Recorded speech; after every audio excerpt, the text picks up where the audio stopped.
ನನ್ನ ಬಿಡ್ಬಿಡು, ನನ್ನ ಬಿಡ್ಬಿಡು. ನನ್ನ ತಿಂದ್ರೆ ನಿನಗೆ ನಿಜವಾಗ್ಲೂ ಏನ್ ಸಿಗುತ್ತೆ? ನಾನಿನ್ನ ಖಂಡಿತವಾಗಿ ತಿಂದೆ ತಿಂತೀನಿ ಜಿಂಕೆ ಮರಿ. ಯಾಕಂದ್ರೆ ನಿಂಗೆ ಗೊತ್ತಿಲ್ಲ ಅನ್ಸುತ್ತೆ, ಕಪ್ಪು ತೋಳಕ್ಕೆ ಜಿಂಕೆ ಮರಿ ಮಾಂಸ ತುಂಬಾ ಇಷ್ಟ ಆಗುತ್ತೆ. ಅವು ನಿನ್ನ ಹುಡುಕಿ ತಿನ್ನೋಕ್ಕಿಂತ ಮುಂಚೆ ನಿನ್ನ ನಾನೇ ತಿಂದಾಕ್ತೀನಿ. ಜಿಂಕೆ ಮತ್ತು ಮೊಸಳೆಯ ಮಗು.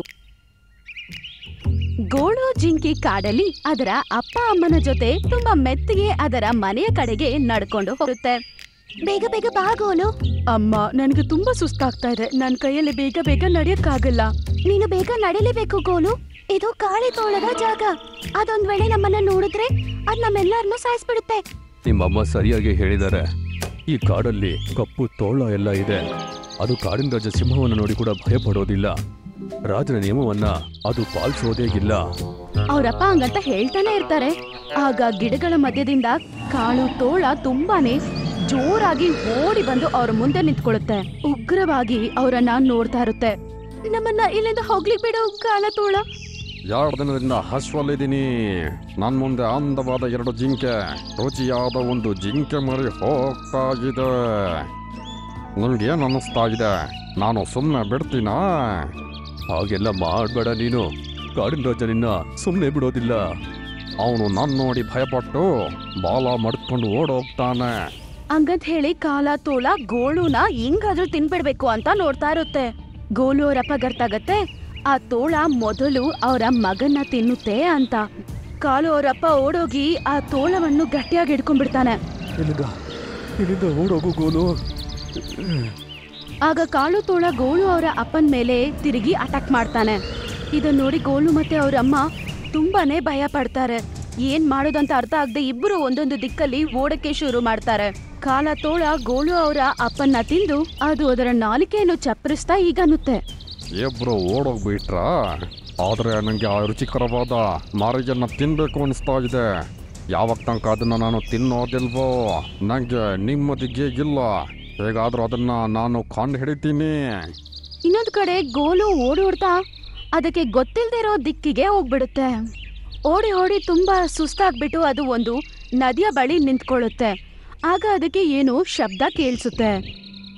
ಬೆಳಗ್ಗೆಯಿಂದ ಬೇಟೆಗೋಸ್ಕರ ನಾನು ಕಾಯ್ತಾ ಇದ್ದೆ. ಆದ್ರೆ ಬೇಟೆ ತಾನಾಗಿಯೇ ಕೊಳದ ಬಳಿ ಬಂದಿದೆ. ಅದು ಕೂಡ ಒಂದು ಸುಂದರವಾದ ಜಿಂಕೆ ಮರಿ. ಇವತ್ತು ಅದನ್ನ ತಿಂದು ತುಂಬಾ ಸಂತೋಷವಾಗಿ ಇರ್ತೀನಿ. ಆಗ ಗೋಲು ನೋಡ್ತಾನೆ, ಒಂದು ಹಸಿರು ಬಣ್ಣದ ದೊಡ್ಡ ಮೊಸಳೆ ಒಂದು ಅದನ್ನ ತಿನ್ನೋದಕ್ಕೋಸ್ಕರ ಆ ಕಡೆ ಬರ್ತಾ ಇರುತ್ತೆ. ಗೋಲು ಅಳ್ತಾ ಆ ಮೊಸಳೆ ಹತ್ರ ಹೇಳ್ತಾನೆ, ನನ್ನ ಬಿಡ್ಬಿಡು, ನನ್ನ ಬಿಡ್ಬಿಡು.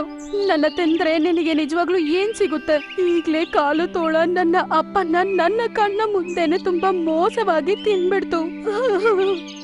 ನಾನಿನ್ನ ಖಂಡಿತವಾಗಿ ತಿಂದೆ ತಿಂತೀನಿ ಜಿಂಕೆ ಮರಿ. ಯಾಕಂದ್ರೆ ನಿಂಗೆ ಗೊತ್ತಿಲ್ಲ ಅನ್ಸುತ್ತೆ, ಕಪ್ಪು ತೋಳಕ್ಕೆ ಜಿಂಕೆ ಮರಿ ಮಾಂಸ ತುಂಬಾ ಇಷ್ಟ ಆಗುತ್ತೆ. ಅವು ನಿನ್ನ ಹುಡುಕಿ ತಿನ್ನೋಕ್ಕಿಂತ ಮುಂಚೆ ನಿನ್ನ ನಾನೇ ತಿಂದಾಕ್ತೀನಿ. ಹಂಗಂತ ಹೇಳಿ ಈ ಮೊಸಳೆ ಗೋಳುವನ್ನ ತಿನ್ಬೇಕು ಅಂತ ಹೋಗ್ತಿರುತ್ತೆ.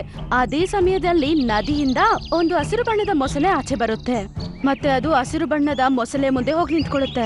ಬಿಟ್ಬಿಡು ಅವನನ್ನ. ನೀ ಕೇಳಿರ್ತಾನೆ ಅವನೇನ್ ಹೇಳ್ದ ಅಂತ. ನನ್ ದಾರಿಲಿ ಅಡ್ಡ ಬರ್ಬೇಡ ನೀಲಿ ಮೊಸಳೆ. ನೀನು ಮೊಸಳೆಗೆ ಕಳಂಕವನ್ನ ಉಂಟು ಮಾಡ್ತಾ ಇದೀಯಾ.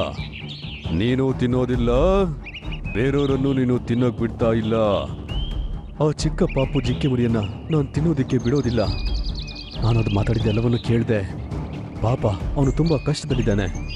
ಸಾಕು, ನೀನು ತುಂಬಾ ಜಾಸ್ತಿ ಮಾತಾಡ್ತಾ ಇದೀಯಾ. ಯಾವಾಗ ಈ ಕೊಳಕ್ಕೆ ನೀನು ಬಂದಿಯೋ ಅವತ್ತಿಂದ ತಿನ್ನೋದಿಕ್ಕೆ ಏನೂ ಸಿಗ್ತಾ ಇಲ್ಲ. ನಿನ್ನ ಈ ಉಪಚಾರವನ್ನ ಕೇಳಿ ಕೇಳಿ ನನ್ನ ಕಿವಿ ನೋಯ್ತಾ ಇದೆ. ಈಗ ನಾನು ಸುಮ್ಮನೆ ಬಿಡೋದಿಲ್ಲ, ನಿನ್ನನ್ನು ಕೂಡ ನಾನು ಕೊಲ್ತೀನಿ. ಹಂಗಂತ ಹೇಳಿ ಇಬ್ಬರು ಜಗಳ ಮಾಡೋದಕ್ಕೆ ಶುರು ಮಾಡ್ತಾರೆ. ಆಮೇಲೆ ಜಗಳ ಜಾಸ್ತಿ ಆಗ್ತಾ ಇರುತ್ತೆ. ಆದ್ರೆ ಸ್ವಲ್ಪತ್ತಲ್ಲೇ ನೀಲಿ ಬಣ್ಣದ ಮೊಸಳೆ ಹಸಿರು ರಂಗಿನ ಮೊಸಳೆಯನ್ನು ಸಾಯಿಸುತ್ತೆ. ನೀನು ಭಯಗೊಳ್ಬೇಡ, ಇಲ್ಲಿ ನಿಂಗೆ ಯಾವುದೇ ರೀತಿ ಅಪಾಯ ಇಲ್ಲ. ನೀನು ಭದ್ರವಾಗಿದೆಯಾ. ಅಪ್ಪ ಅಮ್ಮ ಹೇಳಿದ್ದಾರೆ ಮೊಸಳೆ ಮಾಂಸಾಹಾರಿ ಅಂತ, ಅವರು ಯಾರನ್ನು ಬಿಡಲ್ಲ ಅಂತ. ಆದ್ರೆ ನೀನು ನನ್ನನ್ನು ಹೆಂಗ್ ಬಿಟ್ಬಿಟ್ಟೆ? ನೀನು ಸರಿಯಾಗಿ ಹೇಳ್ತಾ ಇದೀಯಾ. ನಾನು ಒಂದು ವಿಧವಾದ ಮೊಸಳೆ. ಹೌದು, ನಿನ್ನ ಹೆಸರೇನು? ನನ್ನ ಹೆಸರು ಗೋಲು. ನಿನ್ನ ಜೀವಕ್ಕೆ ಅಪಾಯ ಇದೆ ಗೋಲು. ಆದ್ರಿಂದ ನಿನ್ನ ಜೊತೆಗೆ ನಾನು ಯಾವಾಗಲೂ ಕೂಡ ಇರ್ತೀನಿ. ನಿನ್ನ ನನ್ನ ಮಗಳಾಗಿ ನಾನು ಬೆಳೆಸ್ತೀನಿ. ಅದು ಕೂಡ ನೀನು ದೊಡ್ಡವಳು ಆಗೋ ತನಕ. ಆ ಕಾಳ ತೋಳ ನನ್ನನ್ನು ಹುಡ್ಕೊಂಡು ಬರುತ್ತೆ ಅಂತ ಅನ್ಸುತ್ತೆ. ಹೌದು, ಅದಕ್ಕೆ ಜಿಂಕೆ ಮರಿ ಮಾಂಸ ಅಂದ್ರೆ ತುಂಬಾ ಇಷ್ಟ. ಖಂಡಿತ ಒಂದಿನ ಅಲ್ಲಂದ್ರೆ ಒಂದಿನ ಅದು ನಿನ್ನ ತಿನ್ನೋದಿಕ್ಕೆ ಬರುತ್ತೆ. ಅವತ್ತಿನಿಂದ ನೀಲಿ ಬಣ್ಣದ ಮೊಸಳೆ ಗೋಲು ಜಿಂಕೆಯ ಜೊತೆ ಅದರ ನೆರಳಾಗಿ ಬದುಕತೊಡಗಿದನು. ಅದು ಯಾವ ಸಾಧಾರಣ ಪ್ರಾಣಿನ ಕೂಡ ಗೋಲು ಜಿಂಕೆಯ ಹತ್ರ ಬರಕ್ಕೆ ಬಿಡ್ತಿರ್ಲಿಲ್ಲ. ಇನ್ನೊಂದ್ ಕಡೆ ಗೋಲು ಅವರಮ್ಮ ಕಾಡಿನ ರಾಜ ಆದ ಶೇರ್ ಹತ್ರ ಓಡೋಗುತ್ತೆ. ಮಹಾರಾಜ, ಈ ಕಾಡಲ್ಲಿ ಇರುವ ಈ ತೋಳ ನನ್ನ ಗಂಡನನ್ನು ನನ್ನ ಕಣ್ಣ ಮುಂದೆನೆ ಸಾಯಿಸಿ ತಿನ್ಬಿಡ್ತು. ನಿಮ್ಮ ಹೆಸರನ್ನ ಹೇಳಿದ್ರೆ ಆದ್ರೂ ಅದಕ್ಕೆ ಭಯ ಬರುತ್ತೆ ಅಂತ ನನ್ನ ಗಂಡ ನಿಮ್ಮ ಹೆಸರನ್ನ ಹೇಳಿದ್ರು. ಆದ್ರೂ ಅದು ಭಯ ಪಟ್ಟಿಲ್ಲ. ನಂಗೆ ಗೊತ್ತು, ಆ ಕಪ್ಪು ತೋಳ ನನ್ನ ನೋಡಿ ಭಯ ಪಡೋದಿಲ್ಲ. ನಾ ಹಾಕೋ ನಿಯಮವನ್ನ ಕೂಡ ಅದು ಪಾಲಿಸೋದೇ ಇಲ್ಲ. ಅದು ಎಲ್ಲ ಕಾಡುವಾಸಿಗಳನ್ನ ತನ್ನ ಭಯದಿಂದ ಕಟ್ಟಿ ಹಾಕ್ಬಿಟ್ಟಿದೆ. ನಿಂಗೆ ಏನ್ ಬೇಕು? ರಾಜ, ನನಗಿರೋದು ಒಬ್ಬನೇ ಮಗ. ಅವನು ಈ ತೋಳವನ್ನು ನೋಡಿ ಭಯ ಪಡ್ಕೊಂಡು ಎಲ್ಲೋ ಓಡೋಗ್ಬಿಟ್ಟ. ಅವನೆಲ್ಲೋ ಕಳೆದೋದ. ದಯವಿಟ್ಟು ಅವನನ್ನ ಹುಡುಕಿ ಕೊಡಿ. ನಿನ್ನ ಮರಿ ಗೋಲುವನ್ನ ಹುಡುಕೋದು ತುಂಬಾ ತುಂಬಾ ಮುಖ್ಯ. ಯಾಕಂದ್ರೆ ಎಲ್ಲರಿಗೂ ಕೂಡ ಗೊತ್ತು, ಆ ಕಪ್ಪು ತೋಳಕ್ಕೆ ಜಿಂಕೆ ಮರಿ ಮಾಂಸ ಅಂದ್ರೆ ತುಂಬಾ ಇಷ್ಟ. ಅದು ನಿನ್ನ ಮರಿಯನ್ನ ಈ ಕಾಡಿನಲ್ಲಿ ಹುಡುಕ್ತಾ ಇರುತ್ತೆ. ಆ ಕಾಲು ತೋಳ ಅವನನ್ನು ಹುಡುಕಿ ಅವನನ್ನು ತಿನ್ನೋದಕ್ಕೆ ಮುಂಚೆನೆ ದಯವಿಟ್ಟು ನೀವವನ್ನ ಹುಡುಕಿ ದಯವಿಟ್ಟು ನನ್ನ ಹತ್ರ ತಗೊಂಡ್ ಬಂದ್ ಕೊಡಿ. ಆಗ ಶೇರ್ ಪಕ್ಕದಲ್ಲೇ ನಿಂತ್ಕೊಂಡಿರುವ ಅವನ ಸಲಹೆಗಾರನಾದ ಭೀಮ ಆನೆ ಅಂತಾನೆ, ಮಹಾರಾಜ, ಆ ಕಪ್ಪು ತೋಳ ತುಂಬಾ ಶಕ್ತಿಶಾಲಿಯಾದ ಒಂದು ತೋಳ. ಅದನ್ನ ನೀವು ತಡೆಯೋದಕ್ಕಾಗಲ್ಲ. ಕಾಡಿನ ಎಲ್ಲ ವಾಸಿಗಳು ಅದರ ಮಾತನ್ನ ಕೇಳಿದ್ರೆ ನಡುಕ್ತವೆ. ಇಲ್ಲ ಭೀಮಾ, ನಾವು ಆ ಮರಿಯನ್ನ ಖಂಡಿತವಾಗಿ ಹುಡುಕಿ ಕೊಡ್ಬೇಕು. ಈ ಸತಿ ಆ ಕಪ್ಪು ಮೊಸಳೆಯನ್ನ ಕೂಡ ಬಿಡಬಾರ್ದು ನಾವು. ಇನ್ಮುಂದೆ ಅದು ಇಲ್ಲಿರ್ಬೇಕು, ಇಲ್ಲ ಅಂದ್ರೆ ನಾನು ಇಲ್ಲಿರ್ಬೇಕು. ಆ ದಿನದ ನಂತರ ಕಾಡಿನ ರಾಜ ಆದ ಶೇರ್ ಗೋಲುನ ಹುಡುಕೊಂಡು ಕಾಡಲ್ಲಿ ಸುತ್ತಕ್ ಶುರು ಮಾಡ್ತಾನೆ.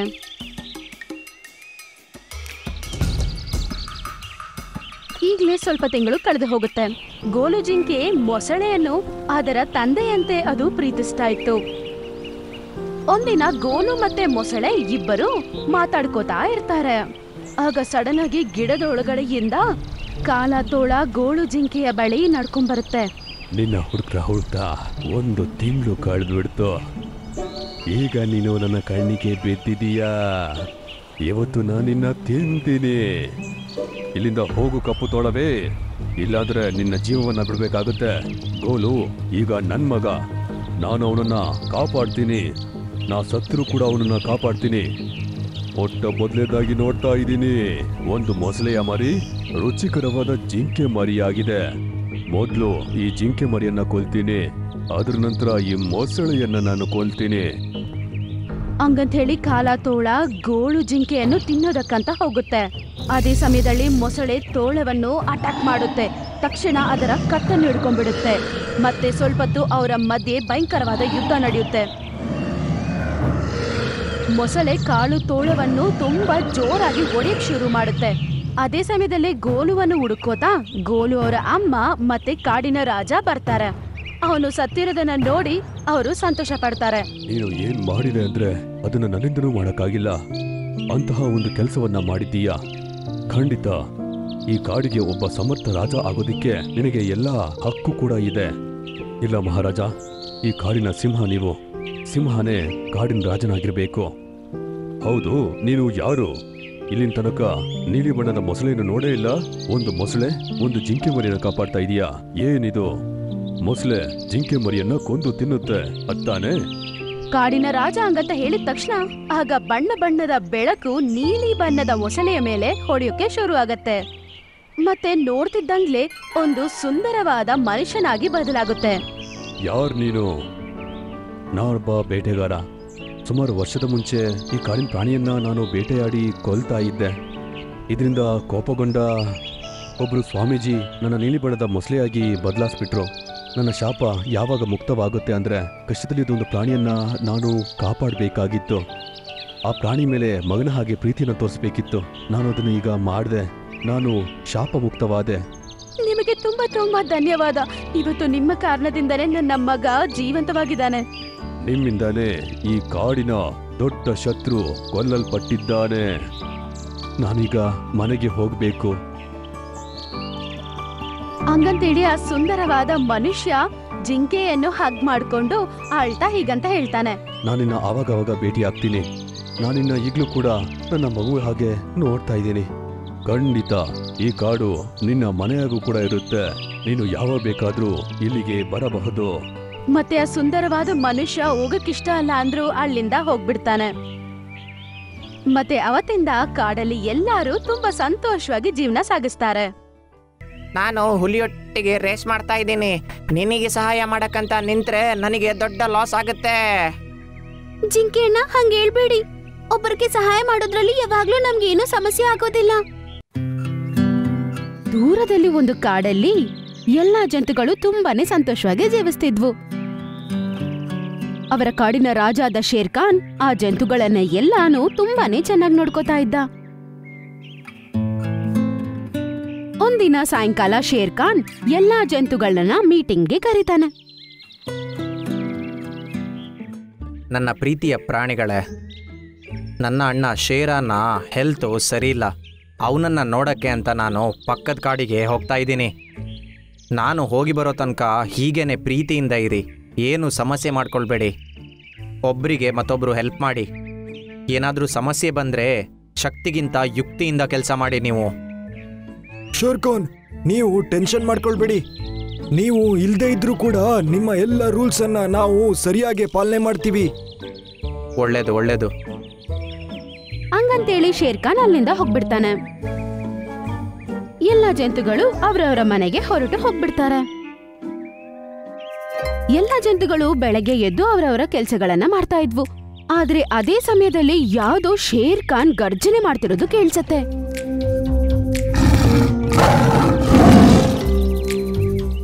ಆಗ ಎಲ್ಲಾ ಜಂತುಗಳು ತುಂಬಾ ಧೈರ್ಯದಿಂದ ಆ ಶಬ್ದ ಬರ್ತಾ ಇರುವ ಕಡೆಗೆ ಹೋಗ್ತಾರೆ.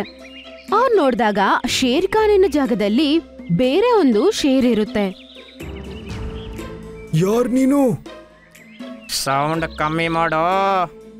ನಾನೀ ಕಾಡಿನ ಹೊಸ ರಾಜ, ಗೊತ್ತಾಯ್ತಾ? ಬೇರೆ ಯಾವುದೇ ಸಿಂಹ ಇಲ್ಲ ಇಲ್ಲಿ. ಈಗ ನೀವು ಯಾರಾದರೂ ವಿರೋಧ ಮಾಡಿದ್ರಿ ಅಂತೇಳಿ ಆದ್ರೆ ನನ್ನ ಆಹಾರ ಆಗೋಗ್ತೀರಾ.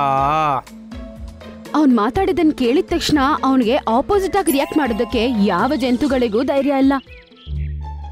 ಆಗ ಜಿಂಕೆ ಧೈರ್ಯದಿಂದ ಹೀಗನ್ನುತ್ತೆ, ಸರಿ ಹುಲಿಯಣ್ಣ, ನಾವು ನಿಮ್ಮನ್ನ ರಾಜ ಅಂತ ಅಕ್ಸೆಪ್ಟ್ ಮಾಡ್ತೀವಿ. ಆಗ ಅದರ ಧೈರ್ಯ ನೋಡಿ ಎಲ್ಲಾ ಜಂತುಗಳು ತುಂಬಾನೇ ಶಾಕ್ ಆಗ್ಬಿಡ್ತವೆ. ಏನಪ್ಪಾ ಇದು, ಜಿಂಕೆ ಹೆಂಗ್ ಮಾತಾಡ್ಬಿಟ್ನಲ್ವಾ ಅಂತ. ಆಗ ಶೇರ್ ತುಂಬಾ ಸಂತೋಷ ಪಡ್ತಾನೆ. ಹೌದು ಹುಲಿಯಣ್ಣ, ನಾವು ಒಪ್ಕೊಳ್ಳಕ್ಕೆ ಸಿದ್ಧಾನೆ. ಆದ್ರೆ ಈಗ ಸಮಯ ಆಗಿದೆ ನಮ್ಮ ಸಂಪ್ರದಾಯನ ನೋಡೋಕೆ. ನೀವು ಸಂಪ್ರದಾಯನ? ಏನ್ ಸಂಪ್ರದಾಯ? ಯಾವನೇ ನಮ್ಮ ಕಾಡಲ್ಲಿ ರಾಜ ಆಗ್ಬೇಕು ಅಂದ್ರೆ ಜಿಂಕೆನ ಓಡಿಕೊಂಡು ಹೋಗಿ ರೇಸಲ್ಲಿ ಸೋಲಿಸ್ಬೇಕು ಸರ್. ಇದು ಮಾಡ್ದೇನೆ ಯಾರು ರಾಜ ಆಗಕ್ಕೆ ಸಾಧ್ಯನೇ ಇಲ್ಲ. ಸರಿ, ನಾನು ನಿನ್ ಜೊತೆ ರೇಸ್ ಮಾಡ್ತೇನೆ. ಅದನ್ನ ಕೇಳಿ ಎಲ್ಲರೂ ತುಂಬಾನೇ ಶಾಕ್ ಆಗ್ತಾರೆ. ಒಂದು ಜಿಂಕೆ ಈ ಶೇರನ್ನು ಹೆಂಗೆ ಓಡ್ಸಕ್ಕಾಗತ್ತೆ ಅಂತ. ಅದನ್ನ ಕೇಳಿದ ತಕ್ಷಣ ಶೇರ್ ಖಾನ್ಗೆ ಸಂತೋಷ ಆಗತ್ತೆ, ಯಾಕಂದ್ರೆ ಆ ಕಾಡಿನ ರಾಜ ಆಗ್ಬಿಟ್ಟ ಅಲ್ವಾ. ಸ್ವಲ್ಪ ಸಮಯದ ನಂತರ ಶೇರ್, ಜಿಂಕೆ ಮತ್ತೆ ಇನ್ನೂ ಸ್ವಲ್ಪ ಜಂತುಗಳು ಒಂದು ಜಾಗದಲ್ಲಿ ಬಂದು ಕೂಡ್ತಾರೆ. ನಾನು ಬಗೀರ ಮತ್ತೆ ಮಲ್ರಾಯ ಇಲ್ಲಿದ್ದೀವಿ. ರೇಸ್ ಇಲ್ಲಿಂದಲೇ ಶುರುವಾಗುತ್ತೆ. ಕಪ್ಪು ಪರ್ವತದ ಕೆಳಗಡೆ ಎಂಡ್ ಆಗುತ್ತೆ. ಅಲ್ಲಿ ಕತ್ತೆ ಕಿರುಬ ಮಂಗಣ್ಣ ಅಲ್ಲೇ ಕಾಯ್ತಾ ಇದ್ದಾರೆ. ಅಲ್ಲಿ ಯಾರು ಮೊದಲು ತಲುಪ್ತಾರೋ ಅವರೇ ಈ ರೇಸ್ನ ವಿನ್ನರ್ ಆಗ್ತಾರೆ. ಅದನ್ನ ಕೇಳಿ ಶೇರಿನ ಮುಖದಲ್ಲಿ ತುಂಬಾ ಸಂತೋಷ ತುಂಬಿರುತ್ತೆ. ಮತ್ತೆ ಚೋಟು ಜಿಂಕೆಗೆ ಕೂಡ ಅದರ ಮೇಲೆ ಅದಕ್ಕೆ ತುಂಬಾ ನಂಬಿಕೆ ಇತ್ತು. ಆಗ ಆನೆ ಹಸಿರು ಫ್ಲಾಗ್ ಅನ್ನು ತೋರಿಸಿದ ತಕ್ಷಣ ಅವರು ರೇಸ್ ಸ್ಟಾರ್ಟ್ ಮಾಡ್ತಾರೆ. ಇಬ್ರು ಒಟ್ಟಿಗೆ ಓಡಕ್ ಶುರು ಮಾಡ್ತಾರೆ. ಆದ್ರೆ ಶೇರ್ ಜಿಂಕೆಗಿಂತ ತುಂಬಾ ಮುಂದೆ ಓಡಕ್ ಶುರು ಮಾಡುತ್ತೆ. ನನ್ನನ್ನು ಸೋಲ್ಸಕ್ಕೆ ಹೊರಟಿದ್ದೆ ಅಲ್ವಾ? ಈ ಕಾಡಿನ್ನು ನಂದೇನೆ, ಯಾರು ಇಲ್ಲ. ಅದರ ಮಾತುಗಳು ಜಿಂಕೆಯ ಕಿವಿಗೆ ಹೋಗಿ ಬೀಳುತ್ತೆ. ಅದಕ್ಕೆ ಇನ್ನೂ ಜೋಶ್ ಬರುತ್ತೆ. ಅದರಿಂದ ಅದು ಇನ್ನೂ ಪವರ್ ಹಾಕಿ ಇನ್ನೂ ವೇಗವಾಗಿ ಓಡುತ್ತೆ. ನೋಡ್ತಿದ್ದಂಗ್ಲೇ ಜಿಂಕೆ ತುಂಬಾ ಪವರ್ ಹಾಕಿ ಓಡಕ್ ಶುರು ಮಾಡುತ್ತೆ. ಶೇರ್ಗಿಂತ ಮುಂದೆ ಓಡಕ್ಕೆ ಶುರು ಮಾಡುತ್ತೆ. ಇದು ಆಗಕ್ ಸಾಧ್ಯ ಇಲ್ಲ. ಇವನ್ ವಿನ್ ಆಗ್ಬಾರ್ದು. ಇಲ್ಲ ಅಂದ್ರೆ ನಾನು ರಾಜ ಆಗಲ್ಲ. ಆಗ ಅವನಿಗೆ ಒಂದು ಐಡಿಯಾ ಬರುತ್ತೆ. ಅವನು ಜಿಂಕೆ ಪಕ್ಕದಲ್ಲಿ ಹೋಗಿ ಜಿಂಕೆನ ಜೋರಾಗಿ ಇನ್ನೊಂದು ಕಡೆಗೆ ತಳ್ಬಿಡ್ತಾನೆ. ಜಿಂಕೆ ಹೋಗಿ ಬೇರೆ ಕಡೆ ಬಿದ್ಬಿಡುತ್ತೆ. ಅದು ಬಿದ್ದು ಕೂಡ ಸ್ವಲ್ಪ ದೂರ ಹಂಗೆ ಹೋಗ್ತಾ ಇರುತ್ತೆ. ಆಮೇಲೆ ಒಂದ್ ಜಾಗದಲ್ಲಿ ಹೋಗಿ ನಿಲ್ಲುತ್ತೆ. ನಾನು ಎಲ್ ಬಂದ್ಬಿಟ್ಟೆ ಈಗ? ಆಗ ಅವನು ಎದ್ದು ನಿಂತು ನೋಡ್ತಾನೆ. ದಟ್ಟವಾದ ಕಾಡಿನ ಮಧ್ಯ ಅವನು ಇರ್ತಾನೆ. ನಾನು ನಿಲ್ಲಂಗಿಲ್ಲ. ಹಂಗಂತ ಅವನು ಅನ್ಕೊಂಡು ಓಡೋದಕ್ಕೆ ಶುರು ಮಾಡ್ತಾನೆ. ಅದೇ ಸಮಯದಲ್ಲಿ ಅವನಿಗೆ ಏನೋ ಒಂದು ಶಬ್ದ ಕೇಳಿಸುತ್ತೆ. ಯಾರೋ ಅವನ್ನ ಕರೆದು ಕಾಪಾಡಿ ಅಂತ ಹೇಳ್ತಾರೆ. ಜಿಂಕೆ ಅಣ್ಣ, ಜಿಂಕೆ ಅಣ್ಣ, ಅಣ್ಣ ನನ್ನ ಕಾಪಾಡಣ್ಣ. ಅದನ್ನ ಕೇಳಿದ ತಕ್ಷಣ ಅವನ್ಗಿಷ್ಟ ಇಲ್ಲ ಅಂದ್ರು ಏನಂತ ನೋಡೋಣ ಅಂತ ನಿಲ್ತಾನೆ.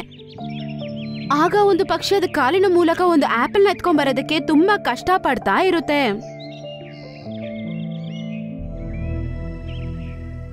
ನಾನು ಹುಲಿಯೊಟ್ಟಿಗೆ ರೇಸ್ ಮಾಡ್ತಾ ಇದ್ದೀನಿ. ನಿನಗೆ ಸಹಾಯ ಮಾಡಕ್ಕಂತ ನಿಂತ್ರೆ ನನಗೆ ದೊಡ್ಡ ಲಾಸ್ ಆಗುತ್ತೆ. ಜಿಂಕೆ ಅಣ್ಣ, ಹಂಗ ಹೇಳ್ಬೇಡಿ. ಒಬ್ಬರಿಗೆ ಸಹಾಯ ಮಾಡೋದ್ರಲ್ಲಿ ಯಾವಾಗ್ಲೂ ನಮ್ಗೆ ಏನೂ ಸಮಸ್ಯೆ ಆಗೋದಿಲ್ಲ. ಹೇಳು, ಏನ್ ವಿಷಯ? ನಾನು ತುಂಬಾ ಕಷ್ಟಪಟ್ಟು ಈ ಆಪಲ್ ನ ತುಂಬಾ ದೂರದಿಂದ ಎತ್ಕೊಂಡ್ ಬಂದಿದ್ದೀನಿ. ಆದ್ರೆ ಅದನ್ನ ಇಲ್ಲಿಂದ ನನ್ನ ಗೂಡಿನವರೆಗೂ ಎತ್ಕೊಂಡೋಗಕ್ ಆಗೋದಿಲ್ಲ. ನನ್ನ ಮಕ್ಕಳು ಬೇರೆ ಹಸುವಿನಿಂದ ನರ್ಲಾಡ್ತಿದ್ದಾರೆ. ಆಗ ಜಿಂಕೆ ತಲೆ ಎತ್ತಿ ಮೇಲೆ ನೋಡ್ತಾನೆ. ಆಗ ಒಂದು ಗೂಡಲ್ಲಿ 2 ಚಿಕ್ಕ ಮಕ್ಕಳು ಕುತ್ಕೊಂಡಿರ್ತಾರೆ. ಅವ್ರಿಗೆ ಹಾರಕ್ಕೆ ಕೂಡ ಬರೋದಿಲ್ಲ. ಅವ್ರನ್ನ ನೋಡಿ ಅವನಿಗೆ ದಯೆ ಬಂದ್ಬಿಡುತ್ತೆ.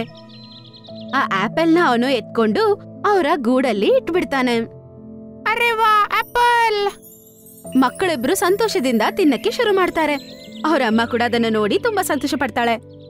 ನಿಮಗೆ ತುಂಬಾ ಧನ್ಯವಾದ ಅಣ್ಣ ಅವ್ರೆ. ನಾನೀಗ ಹೊರಡ್ತೀನಿ. ನಾನೀಗ ರೇಸ್ ಸೋತ್ರೆ ಅವನು ರಾಜ ಆಗೋಗ್ತಾನೆ. ಏನಾಯ್ತಂತ ನಂಗೆ ಪೂರ್ತಿಯಾಗಿ ಹೇಳಿ. ಒಂದ್ ವೇಳೆ ನಾನ್ ನಿಮ್ ಸಹಾಯ ಮಾಡಕ್ಕಾಗತ್ತೇನೋ ನೋಡೋಣ. ಅದನ್ನ ಕೇಳಿ ಜಿಂಕೆ ನಡೆದ ಎಲ್ಲಾ ವಿಷಯವನ್ನು ಹೇಳ್ತಾನೆ. ಅದನ್ನ ಕೇಳಿ ಪಕ್ಷಿ ಅನ್ನುತ್ತೆ, ನನಗೆ ಒಂದು ಗುಹೆ ಬಗ್ಗೆ ಗೊತ್ತು. ಒಂದು ಕಡೆಯಿಂದ ಒಳಗಡೆ ಹೋದ್ರೆ ಇನ್ನೊಂದು ಕಡೆ ನೀವು ಆ ಕಪ್ಪು ಬೆಟ್ಟದ ಬಳಿ ನೀವು ಹೋಗ್ಬೋದು. ಏನು? ಇಂಥ ಗುಹೆ ನಮ್ ಕಾಡಲ್ಲಿದ್ಯಾ? ಹೌದು, ನಿಜ ಹೇಳ್ತಿದ್ದೀನಿ. ನನ್ ಜೊತೆ ಬನ್ನಿ. ಹಂಗಂತೇಳಿ ಪಕ್ಷಿ ಅದನ್ನ ಒಂದು ಗುಹೆ ಹತ್ರ ಕರ್ಕೊಂಡೋಗತ್ತೆ. ತಕ್ಷಣ ಅವನು ಆ ಗುಹೆ ಒಳಗಡೆ ಒಳಗ್ ಶುರು ಮಾಡ್ತಾನೆ. ತುಂಬಾ ಪವರ್ ಹಾಕಿ ಒಳಗ್ ಶುರು ಮಾಡ್ತಾನೆ. ಆ ಗುಹೆ ತುಂಬಾ ದೊಡ್ಡದಾಗಿತ್ತು ಮತ್ತು ಕತ್ತಲಾಗಿತ್ತು. ಜಿಂಕೆ ತುಂಬಾ ವೇಗವಾಗಿ ಒಳಗ್ ಶುರು ಮಾಡತ್ತೆ. ಅದು ಅದರ ನಂಬಿಕೆಯನ್ನು ಬಿಟ್ಕೊಟ್ಟಿಲ್ಲ. ಇನ್ನೊಂದು ಕಡೆ ಮೋಟು ಕೋತಿ ಮತ್ತು ನರಿಗಳು, ಶೇರ್ ಮಾತ್ರ ಅಲ್ಲಿ ಒಬ್ನೇ ಓಡ್ ಬರ್ತಾ ಇರೋದನ್ನ ನೋಡಿದ ತಕ್ಷಣ ಅವರೆಲ್ಲ ಬೇಜಾರಾಗ್ತಾರೆ. ಇದಂತೂ ಹುಲಿ ಮಾತ್ರ ಬರ್ತಾ ಇದೆ, ಜಿಂಕೆ ಎಲ್ಲಿ? ಇನ್ನೊಂದೇ ಸೆಕೆಂಡು ನಾನೇ ರಾಜ. ಶೇರ್ ಅವ್ರಿಗೆ ಸ್ವಲ್ಪ ದೂರದಲ್ಲೇ ಇರ್ತಾನೆ. ಈ 3 ಜಂತುಗಳು ಅವನನ್ನ ನೋಡಿ ತುಂಬಾನೇ ಬೇಜಾರಾಗಿರ್ತವೆ. ಅದೇ ಸಮಯದಲ್ಲಿ ಅವ್ರ ಪಕ್ಕದಲ್ಲೇ ಇರುವ ಒಂದು ಗುಹೆಯಿಂದ ಜಿಂಕೆ ವೇಗವಾಗಿ ಓಡ್ ಬರ್ತಿರ್ತಾನೆ. ಅರೆ, ಇವನಲ್ಲಿಂದ ಬಂದ? ಶೇರ್ ತುಂಬಾ ವೇಗವಾಗಿ ಓಡಕ್ ಶುರು ಮಾಡ್ತಾನೆ. ಆದ್ರೆ ಅದಕ್ಕಿಂತ ಮುಂಚೆನೆ ಜಿಂಕೆ ರೀಚ್ ಆಗ್ಬಿಡುತ್ತೆ. ಮತ್ತದನ್ನ ನೋಡಿ 3 ಜಂತುಗಳು ತುಂಬಾನೇ ಸಂತೋಷ ಪಡ್ತವೆ.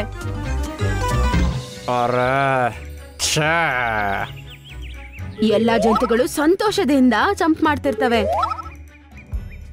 ಮತ್ತೆ ಶೇರ್ಗೆ ತುಂಬಾನೇ ಕೋಪ ಬಂದ್ಬಿಡುತ್ತೆ. ನೀವು ನನ್ನ ಜೊತೆ ಮೋಸ ಮಾಡಿದಿರೋ. ಅವನು ಹೇಗ್ ಮೊದಲು ಬಂದ ನನ್ಗಿಂತ? ಮೋಸ ನೀನ್ ಮಾಡಿರೋದು. ನನ್ನನ್ನ ಸೈಡಿಗೆ ದೂಡಿ, ಗೊತ್ತಾಯ್ತಾ?